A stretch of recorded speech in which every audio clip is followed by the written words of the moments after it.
Welcome to MSP 1337. I'm your host, Chris Johnson, a show dedicated to cybersecurity challenges, solutions, a journey together, not alone. Welcome, everybody, to another episode of MSP 1337. I'm here with Charles Love of ShowTech Solutions. Welcome to the show, Charles. Thanks, Chris. Appreciate being here. Hey, so we are on day one, really, of CCF. And we found a quiet place, I think, in a ballroom, foyer, something or other. Anyways, last night we got to talking about what is a good topic, because sometimes we need to maybe not necessarily plan the content per se, but knowing what we're going to talk about is always helpful. So you brought something up that I thought was really interesting. You said, how do we humanize or put into a language that our client's going to understand in the context of what we're selling? And as we kind of expand on this through the episode today, I think it's also important to note that sometimes we also have to humanize it with our own employees. Like, they're used to using words like firewalls and acronyms that we'll never actually wrap our heads around because we don't use them a lot anymore. And if I don't know what it is, it's okay. I can Google it. I'll get one of the 8 versions of that acronym. So Charles, like, I know this is all about cybersecurity on the show, but part of cybersecurity is the fact that when I say that word out loud, a lot of people go, oh yeah, cybersecurity. Can we talk about something else? Or you use even a less of a large word and you say the word risk.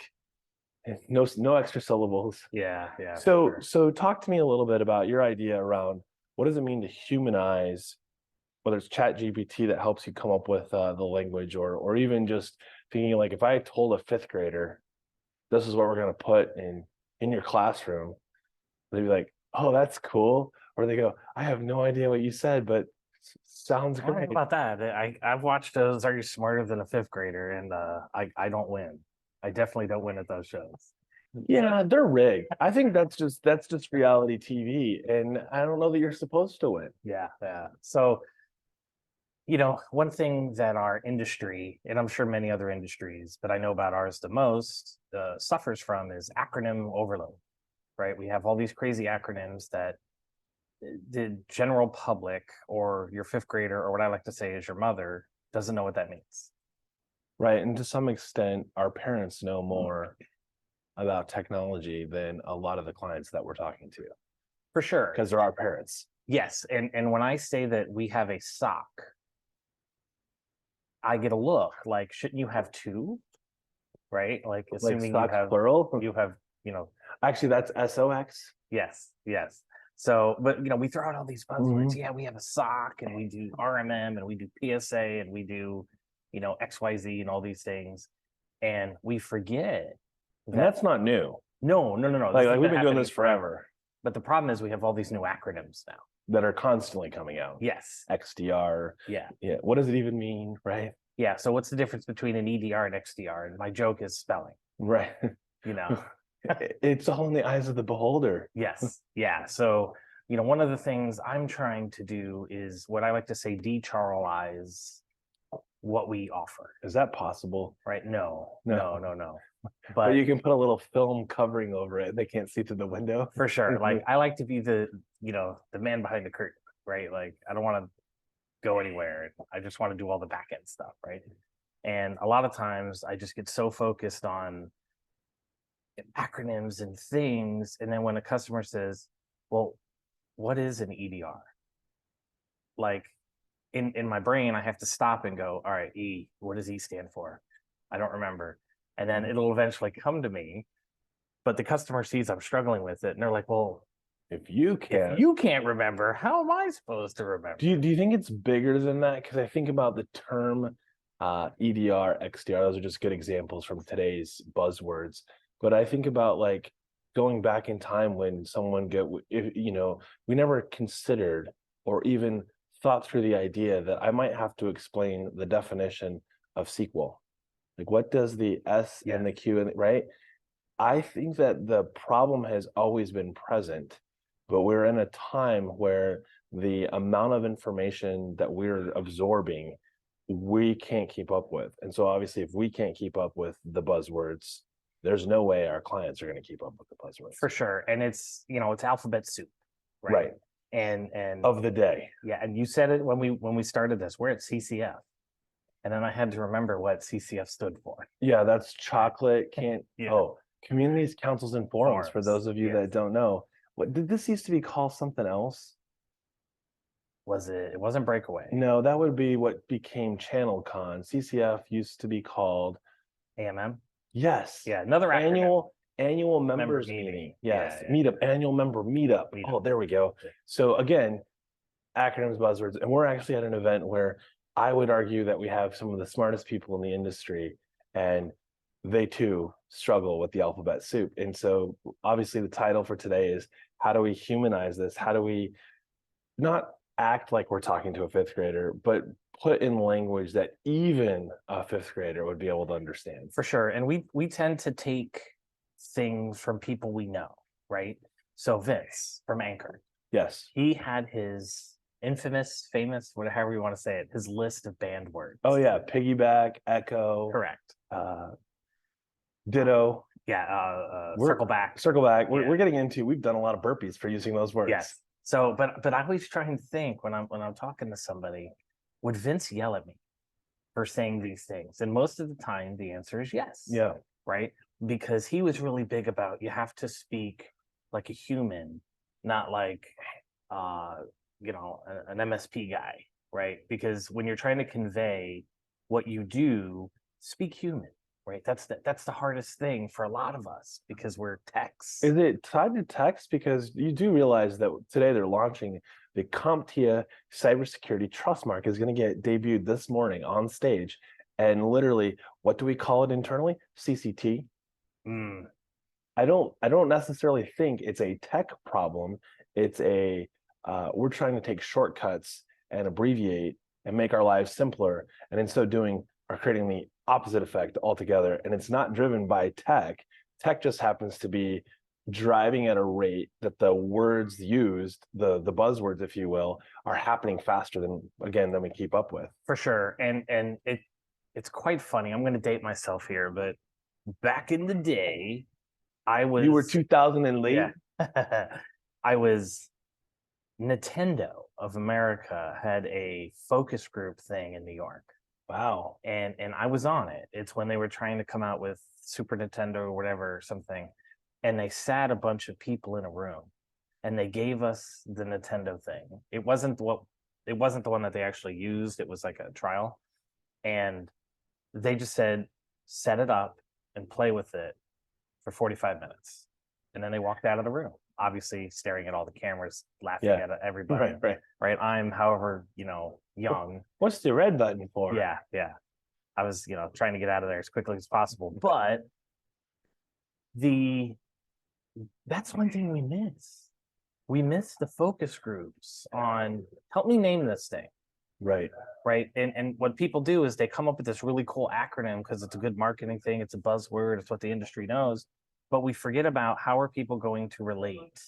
Right. How are people going to respond to that thing? We care more about getting it to market than we do about what to call it or how it matters beyond what it does. For sure.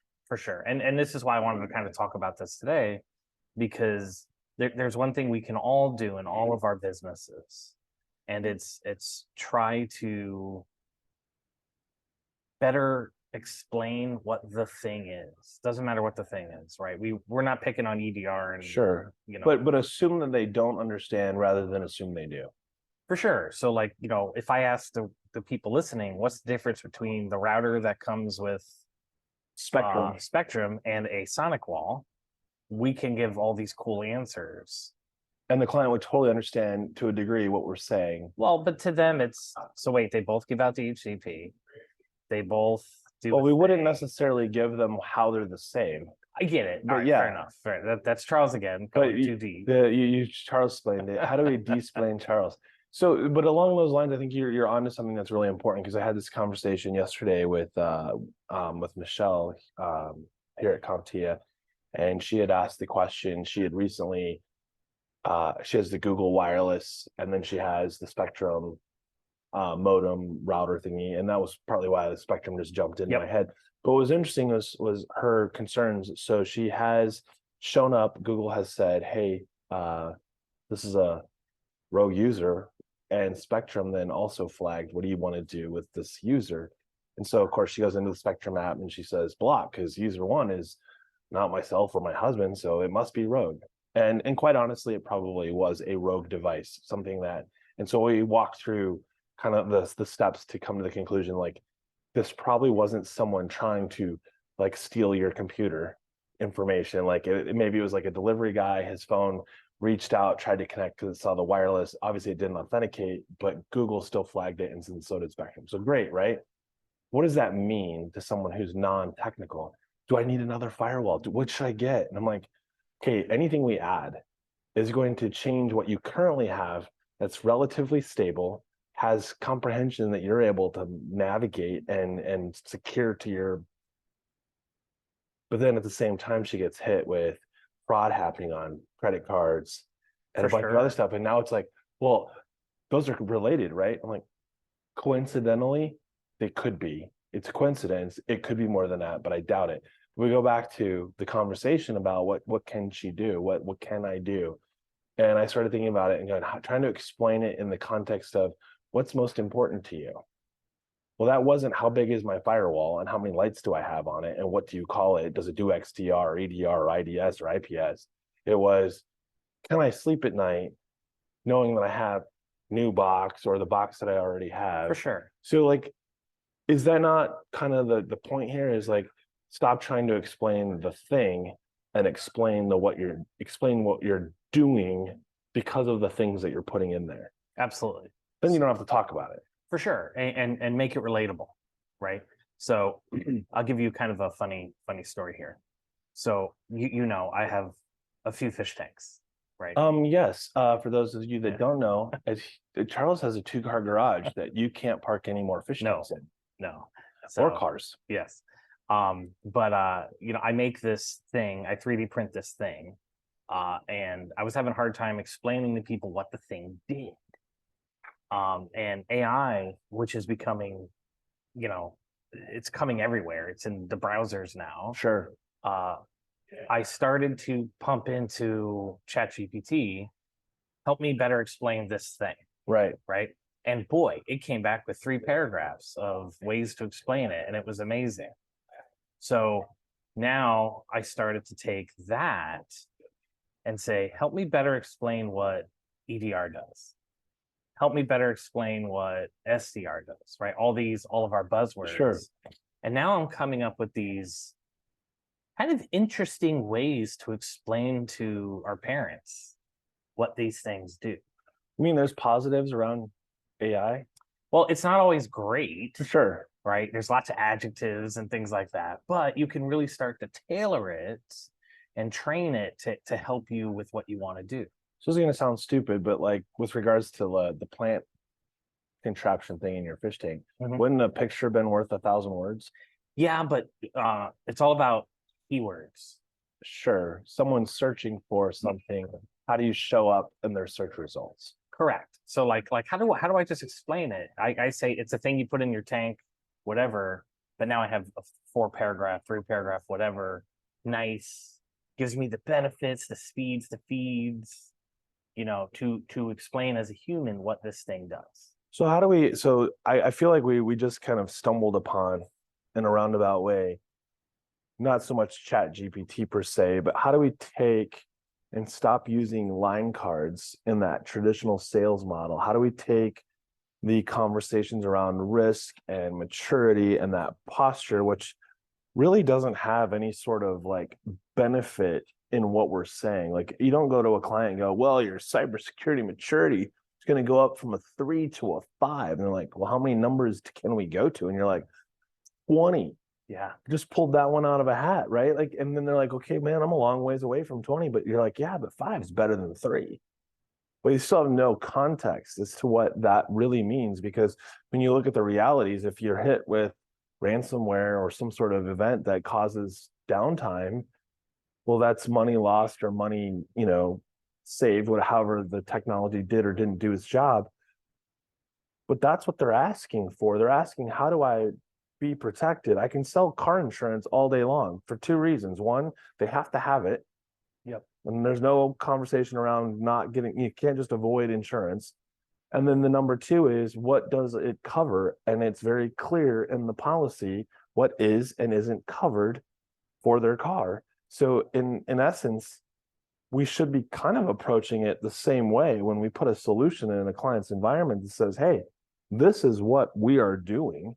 This is what's being covered. This is why the solution looks the way it does. And oh, by the way, these things are for sure not covered.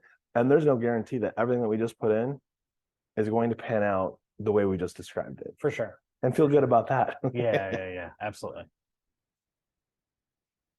I feel like there's a, now what? Like, well, so go back to where we started with this, right? sure. How do we educate people what things do, right? If we look at our marketing material that we give to a customer, it's laden with buzzwords, right? And pictures that are like, from Canva or some other third party, exactly, non-relatable illustration, but it's colorful.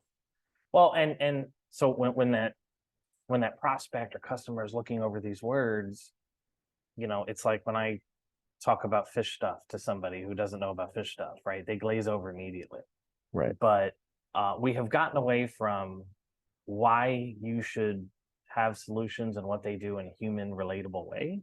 And it's all about bullet points and check boxes. And, we forgot. Yeah. So it's something that we're using even internally to try and better explain. I find myself going, all right, how do I explain to my guys what our SOC does? Right. So we hired a new employee. How do I explain that? Yeah. So as a goof, I go to ChatGPT or whatever, right?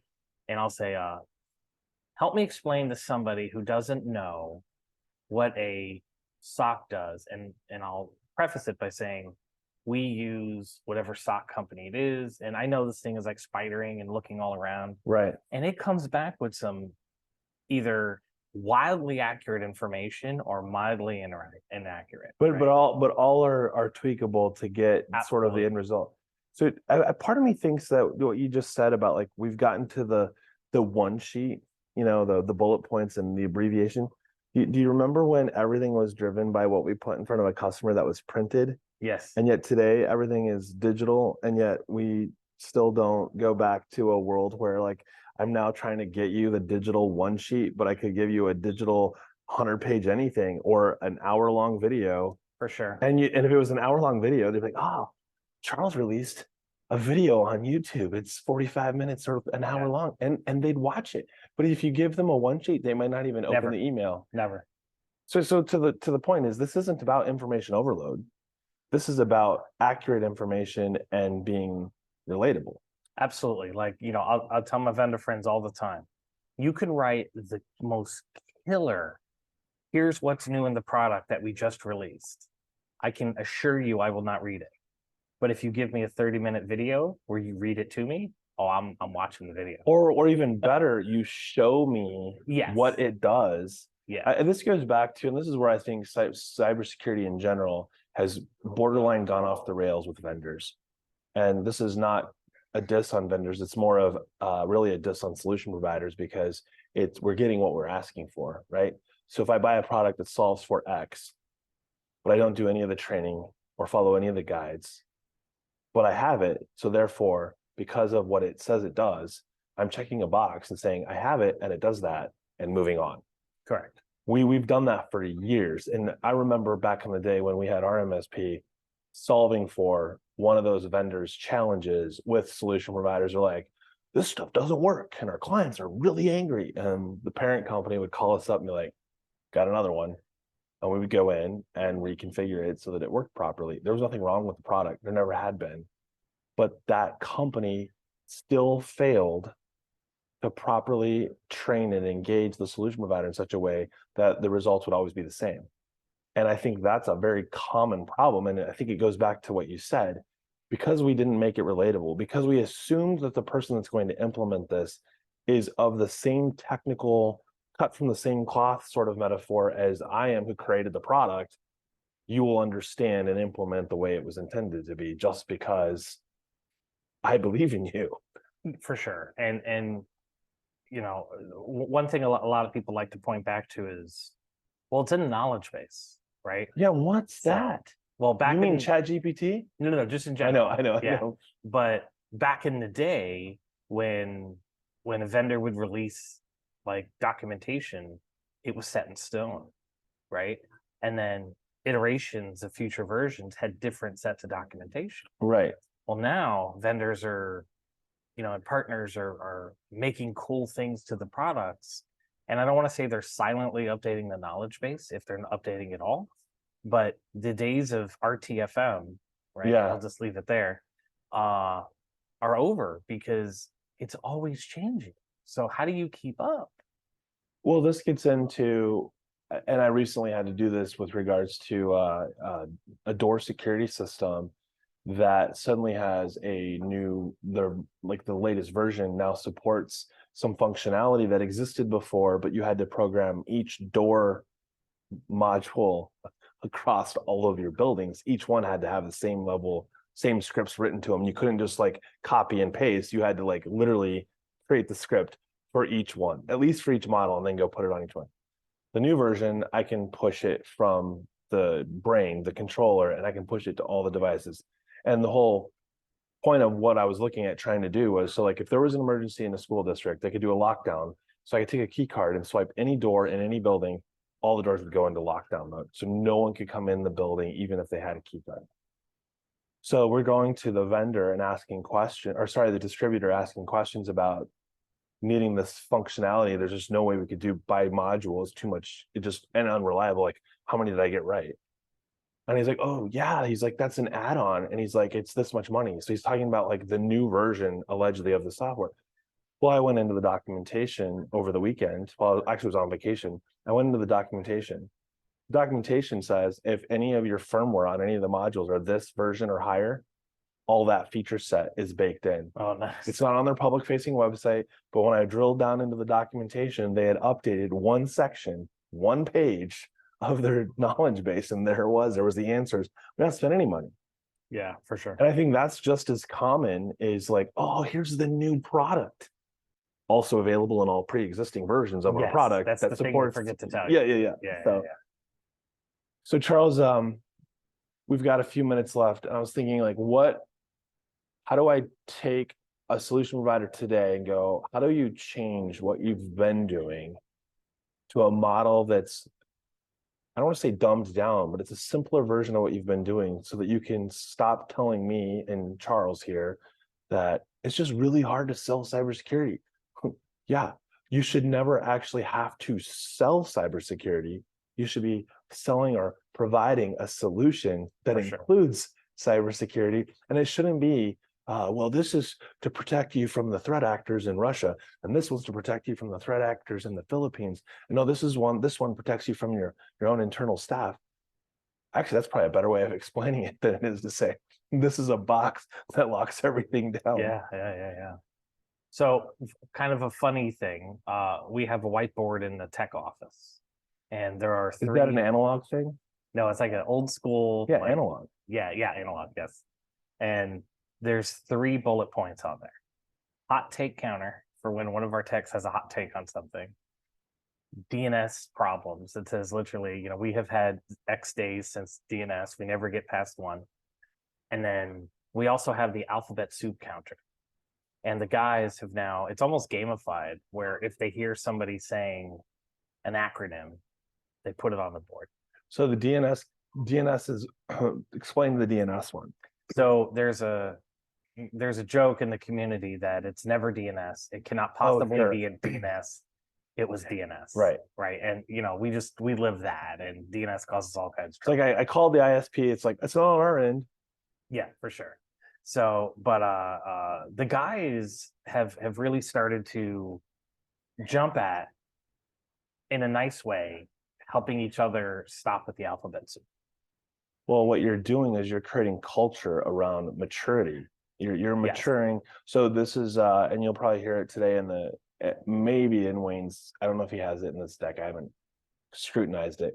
but the Drucker's saying that culture will eat strategy for breakfast every day of the week. Absolutely. So if they are not in alignment, right? And I think that what you're describing is that while you've had strategy forever, you and I've had so many conversations about this where you are literally banging your head against the wall, like, I don't know what I'm going to do with, say, my guys, to you've picked up on something that you figured out through all of this trial and error that has nothing to do with technology.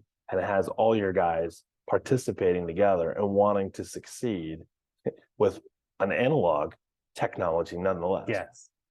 Because it was once revolutionary in its own right. Because For sure. look, I can use a marker and then I can wipe it off. And I can use the same again, we stopped killing trees. Yes.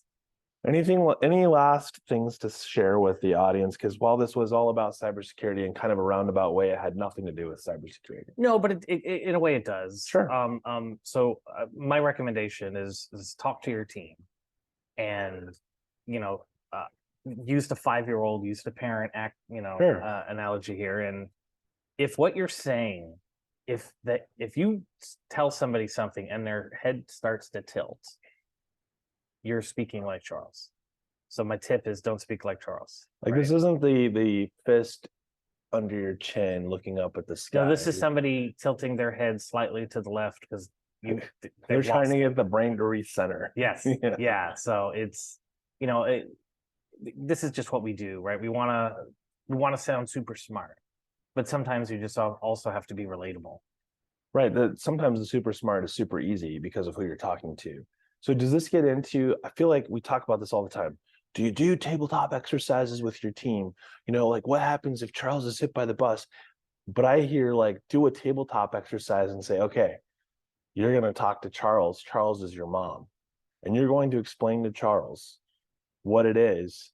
And it might even be better to say, like, we need to find somebody that we know would love to participate in this conversation, that we know fits the criteria of mom, or yes, and do this exercise. Not a lot of people do that. Like, if you're going to give a presentation, you're going to stand up, you're going to give the presentation, hopefully 2 or 3 times or 30 times. You're going to practice it, but we don't practice speaking to people. So I love the idea of tabletop exercise. Well, because conversations are natural, even if you're not good at speaking to other people. If you're in a one-on-one or once you start adding people, obviously it gets more complicated. I feel like this is I'm going to say on MSP 1337, we have had an epiphany, and that is have tabletop exercises, have conversations about the technologies, products, and services that you're using, and turn it into how do I actually help you understand what it is that we're going to put in your environment, so you're not asking me to explain the blinky lights or explain what the red button does, because at the end of the day, that's none of your business. That's not your business, right? For That's sure. my business. And you shouldn't need to ask those questions. The only reason you are is because I lost you when I started explaining to you what it is that we were going to put in. Yeah. You know how to push buttons. Yes. Shoot, you and I both know the days when we actually would put a button in. Yes. That says the one that's blinking, that's blue, that I just made blue, by the way, push that one 3 times and we should be good. And on our end, we're going reboot. Yeah. So I'll give you a quick funny story to end this. So a couple of years ago, we had pictures of everybody's router, gateway, whatever, from their ISP. And if we're trying to walk somebody through if their internet's up, oh, hold on, let me go log into my documentation system. Right. Let me find the photo I maybe took 10 years ago. That's not the same modem anymore. Right. So super low tech. I've equipped all my techs with silver paint pens, right? The kind where you shake it and it goes, yep, right? So whenever they go on site, I have them circle all of the lights, okay? All the lights that are on the firewall. Sometimes the easiest thing is the best.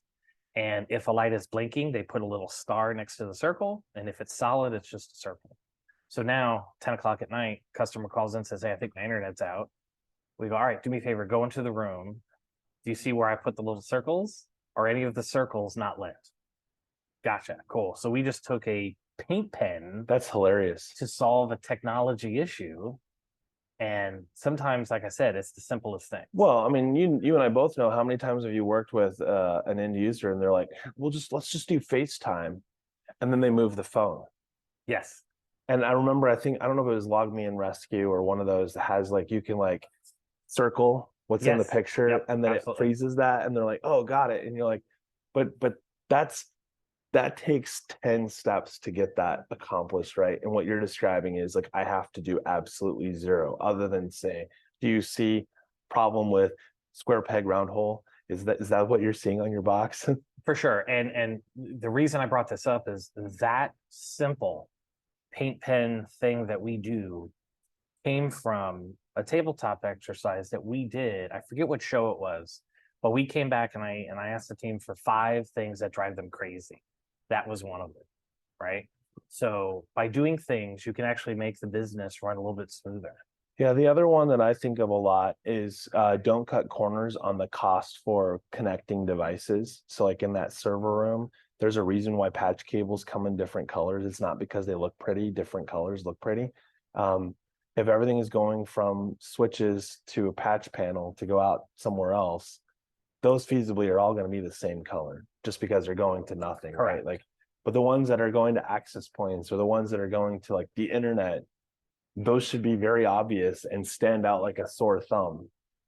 I don't know how many times I've walked into environments that they want you to solve for, and they can't tell you anything about what's plugged in, and all the cables are the same color. For sure. Yeah. So, well, this has been educational for me. For those of you listening, if you're not a CCF, I wish you were here. Thanks and have a great week.